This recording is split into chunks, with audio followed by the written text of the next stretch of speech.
నమస్కారం. తెలుగు నేలపై సాహిత్యం, సంగీతం, సినిమా రంగంపై ఒక సాధికారత ఉన్న వ్యక్తులు అరుదుగానే కనిపిస్తారు. ఆ కోవలోని వారే నల్లగొండకు చెందిన doctor M Purushothamacharya. Doctor M Purushothamacharya Telugu సాహిత్యంలో అనేక ప్రక్రియల్లో ఎన్నో గ్రంథాలను రాసిన బహుగ్రంథకర్త. అదేవిధంగా గత 5 దశాబ్దాలుగా సంగీత సాధన చేస్తూ ఎందరో విద్యార్థులను సంగీతంలో నిష్ణాతులను చేస్తున్నటువంటి సంగీత గురువులు. వీటితో పాటు సినిమా రంగంపై వారికి విశేషమైనటువంటి సాధికారత కలిగి ఉన్నారు. ఎట్లా అంటే వారి పరిశోధన తెలుగు సినిమా పాటలపైనే.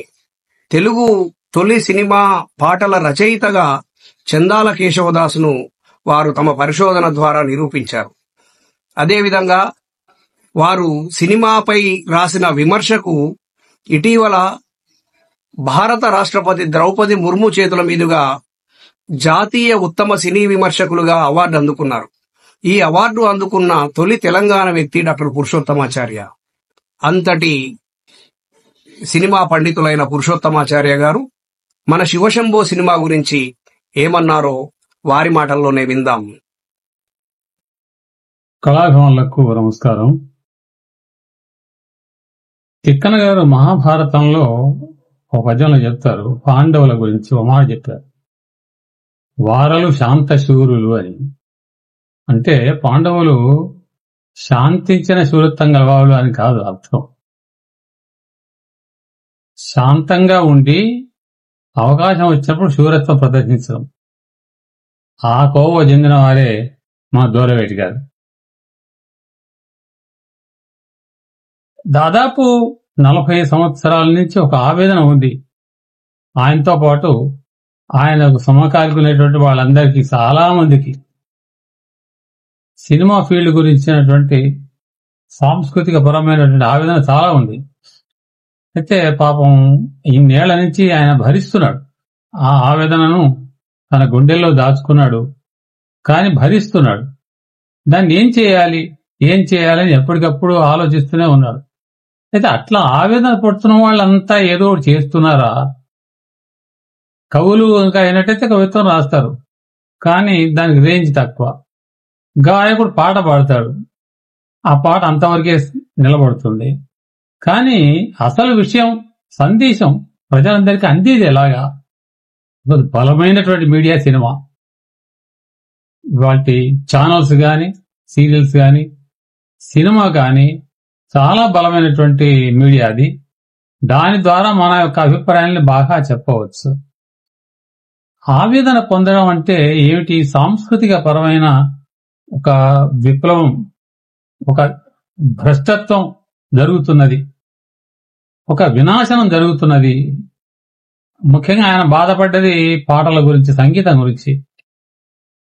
మన సంగీత దర్శకులు, సినిమా సంగీత దర్శకులు దాదాపు సుమారుగా 74-75 వరకల్లా చాలా చక్కని శ్రావ్యమైన ధోరణిలో కలిగినటువంటి పాటలు అందించారు. ఆ తర్వాత ఒక 10 ఏళ్ల దాకా కొంచెం స్తబ్దుగా ఉన్నది. తర్వాత వచ్చినటువంటి సినిమా పాటల్లో దూకుడు, బాదుడు ఎక్కువైంది. అది భరించలేని తెలుగు వాళ్ళంతా కూడా ఎలాగా అంటున్న సమయంలో 1982లో విశ్వనాథ్ గారు శంకరాభరణం తీశారు. అక్కడికి కాస్త రిలీఫ్ వచ్చింది అందరికి. ఆ తర్వాత సప్తపది, సాగర సంగమం ఇలాంటి వాటితోటి మొత్తానికి మా తెలుగు వాళ్ళందరికీ, సంగీత అభిమానులందరికీ ఒక ఓదార్పు కలిగింది. మళ్ళీ ఆ తరువాత 45 ఏళ్ల తరువాత మళ్ళీ అటువంటి ప్రయత్నం ఏమన్నా జరిగిందేమోనని ఆలోచిస్తే మా దూరవేటి గారి సినిమా కనబడుతున్నది. మరి సినిమా ఇంకా విడుదల కాలేదు, సినిమా నేను చూడలేదు, ప్రివ్యూలు కూడా చూడలేదు. కానీ సినిమా పాటలు విడుదలయ్యాయి, 4 పాటలు విడుదలయ్యాయి. 4 పాటలను కూడా నేను చూశాను. అయితే ఒక సినిమా విజయవంతం కావడానికి ముఖ్యమైనటువంటి అంశాల్లో సంగీతం ప్రధానమైంది. మన ప్రాచీన చిత్రాలు కొంచెం పరిశీలించి చూసినట్టయితే అచ్చంగా సినిమా పాటల వల్లనే సక్సెస్ అయినట్టు సినిమాలు కొన్ని ఉన్నాయి. కొన్నేమో కథాబలంతో సక్సెస్ అయిన సినిమాలు ఉన్నాయి. కానీ కొన్ని మాత్రం పాటలు ఎంత బలంగా ఉన్నా సినిమా ఫెయిల్ అయిపోతే ఆ పాటల్ని పెద్దగా పట్టించుకోలేదు, సినిమాలను పట్టించుకోలేదు. కనుక సంగీతం అద్భుతంగా ఉంది, సంగీతం బాగుంది అంటే పాక్షిక విజయం అవుతుంది సినిమాకు. దానికి కథాబలం, స్క్రీన్ ప్లే బలం, దర్శకత్వం వీటన్నిటిని మించినటువంటి నటుల అభినయం. సరే, ఇంతమంది తెర వెనుక పడుతున్న కష్టాలన్నీ కూడా నిలబెట్టగలిగేది నటులు. నిలబెట్టినా పడగొట్టినా వాళ్ళ చేతుల్లోనే ఉంటుంది. అది టెక్నీషియన్స్ చేసేదే ఉండదు, వీళ్ళు చేసే పని మాత్రం వీళ్ళు చేస్తుంటారు. ఆ ధోరణ, ఆ పద్ధతిలోనే. అంటే ఇప్పుడు శంకరాభరణం లాంటి సినిమాల్లో అన్ని కుదిరాయి కాబట్టి అద్భుతంగా ఉన్నాయి అవి. ఒక్కసారి రహస్యం అనే సినిమా ఉంది, అది సినిమాగా ఫెయిల్ అయింది, పాటలన్నీ అద్భుతంగా ఉన్నాయి. పాటల కోసం మాత్రం సినిమా చూడక్కర్లే, పాటలు ఆడియోస్ ఎక్కడే మనకు వినబడుతుంటాయి, వింటుంటాం మనం. కానీ అక్కడ సంగీత దర్శకుడు సక్సెస్ అయ్యాడు, అంటే తన అస్తిత్వాన్ని నిలబెట్టుకున్నారు. ఇక్కడ కూడా మన దూరవేటి గారు కవి, గాయకుడు, చిత్రకారుడు, మంచి మనస్వి, పండితుడు, చదువుకున్నవాడు, అన్ని లక్షణాలు ఉన్నాయి కాబట్టి ఈ సినిమాకు అన్నిటి రచనతో సహా మొత్తం ఆయన నిర్వహించుకుంటూ వచ్చారు. ఇది ఇక్కడ మనం ఆలోచించవలసిన అంటే, ఇన్ని తీసుకున్నప్పటికీ కథ నడిపించడానికి ఆస్కారమైనటువంటి నటీనటులు వాళ్ళు మన చేతుల్లో ఉండరు. వాళ్ళ పరిస్థితిని మనం చక్కదిద్దలేము. ఒక్కోసారి వాళ్ళ ప్రవర్తనను బట్టి, వాళ్ళ పోకడను బట్టి, వాళ్ళ సమస్యలను బట్టి స్క్రిప్ట్ కూడా మార్చుకొని రావాల్సిన పరిస్థితులు కూడా వస్తుంటాయి. ఒక్కోసారి దర్శకుడు ఊహించిన మలుపులు అందరూ ఉండకపోవచ్చు, కానీ ఆకర్షణీయంగా మలచడం అనేటువంటి విద్య మాత్రం దర్శకుడి చేతిలో ఉంటుంది.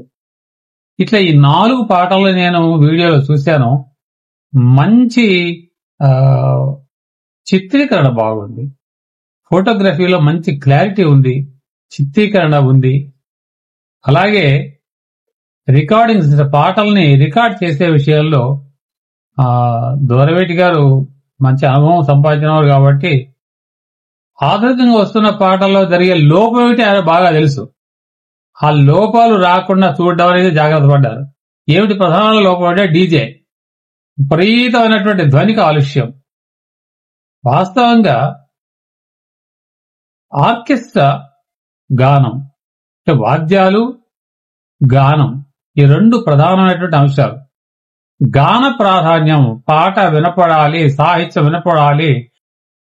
ప్రేక్షకులు, శ్రోతలు ఇప్పటి ఆధునిక కాలపు సంగీతానికి అంత పెద్దగా రెస్పాండ్ అవ్వడం లేదు. కారణం డామినేట్ చేస్తున్నటువంటి వాద్యాలు గొంతు నిలబడకుండా చేస్తున్నారు.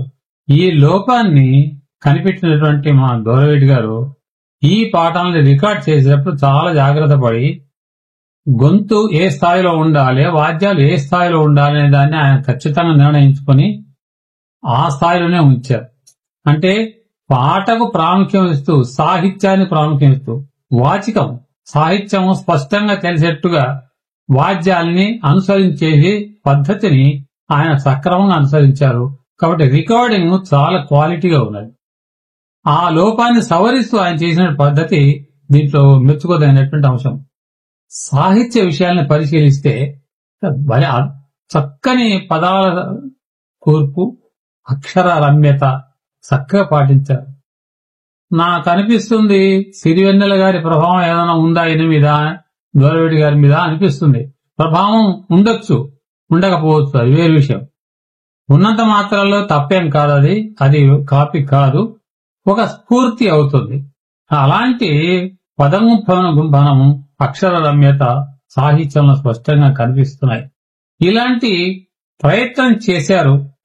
అయితే ఈ 4 పాటలే కాకుండా అన్ని పాటలు మరి సినిమాలో ఉండి సినిమా చూసేటప్పుడు వాటిని ప్రేక్షకులు ఎలా ఎంజాయ్ చేస్తారా, సంతోషపడతారా, రిలీఫ్ ఫీల్ అవుతారా అనేది ముందు భవిష్యత్తు కాలం నిర్ణయిస్తుంది. కానీ ఒకటి ఏంటంటే, సినిమా కథ సక్సెస్ అవుతేనే పాటలు అంత తొందరగా బయటకు వస్తాయి. వాటి మీద ఆధారపడి పాటలు ఉంటాయి. అయితే అది గనక సక్రమంగా లేక వీక్ గనక అయినట్టయితే పాటలు నిలబడతాయి. పాటను పాటగా చూసినట్టయితే, అంటే పాటను సినిమాలో చూస్తున్నప్పుడు ప్రేక్షకులు లేచిపోకుండా కూర్చోబెట్టగలిగేటువంటి స్థాయి ఈ పాటలలో కనిపిస్తుంది అన్నాడు. అలా కూర్చోబెడతారు. మళ్ళీ ప్రత్యేకంగా ఆడియోలో పెట్టుకొని మొబైల్లో పెట్టుకొని సపరేట్ గా వినేటువంటి అవకాశం కూడా ఈ పాటలకు మనకు కనిపిస్తుంది. అందువల్ల ఇలాంటి పాటల్ని మంచి శివరంజని, రేవతి మొదలైన రాగాలను తీసుకొని వినిపించారు ఈ పాటల్ని. ఇక్కడ ఒక విషయం ఏంటంటే, పాటకు రాగాలు వీళ్ళు గుర్తుపట్టేట్టు చేస్తున్నారు. దూరవేడి గారు ఆ పాట ఉన్న రాగాన్ని గుర్తుపట్టేందుకు చేస్తున్నారు. అంటే ఇప్పుడు వస్తున్నట్టు పాటలో రాగాలు లేవా అని అనవచ్చు. ఉన్నాయి, రాగాలు ఉన్నాయి. కానీ ఆ రాగంలో ఉండే జీవస్వరాలని వాళ్ళు కాపాడడం లేదు. రాగంలో ఉండే ఒక ప్రత్యేక సంతకం అంటారు, ఒక ముద్ర అంటారు, రాగ ముద్ర. రాగ స్వరూపాన్ని ఆవిష్కరించే ముద్ర ఆధునికంగా వస్తున్న సినిమా పాటల్లో మాయమైపోయింది. దూరవేటి గారు ఆ రాగం తీసుకున్న రాగం, రేవతి గాని శివరంజని గాని ఇంకే రాగం తీసుకున్నా సరే, ఆ రాగంలోని జీవస్వరాల్ని, రాగ ముద్రను, స్వరూపాన్ని మళ్లీ మనకు సాక్షాత్కరింపజేశారు. కాబట్టి ఈ పాటలు నిలబడడానికి ఆస్కారం ఎక్కువ ఉన్నది. అందువల్ల ఇలాంటి పాటలతోటి సినిమా తీస్తున్నారు. ఈ సినిమా మంచి రిలీఫ్ ఇస్తుందని అనుకుంటున్నాను. అందరికీ మరొకసారి బ్రేక్ ఇస్తుందని అనుకుంటున్నాను. అయితే మరి సినిమా ఫీల్డ్ మరి వ్యాపారాత్మకం కాబట్టి అసూయాపరుల చూపులు కూడా దూరవేడి గారి మీద రెడీగా ఉంటాయి. వాటిని ఎదుర్కోవాల్సిన బాధ్యత కూడా మనందరి మీద ఉంటుంది. ఆయన మీద కాదు, మనందరి మీద కూడా ఉంటుంది. ప్రేక్షకులే మరి ఒక సినిమాను విజయం చేయాలంటే వాళ్ళదే బాధ్యత. కాబట్టి మనం అంతా కలిసి ఆ దూరవేడి గారి యొక్క ప్రయత్నాన్ని, ఒక మంచి పూనికను ప్రోత్సహిద్దామని నా ఆశ, నా కోరిక కూడా. అందుకు మీ అందరూ సహకరించాలని నేను ప్రత్యేకంగా మనం చేస్తున్నాను.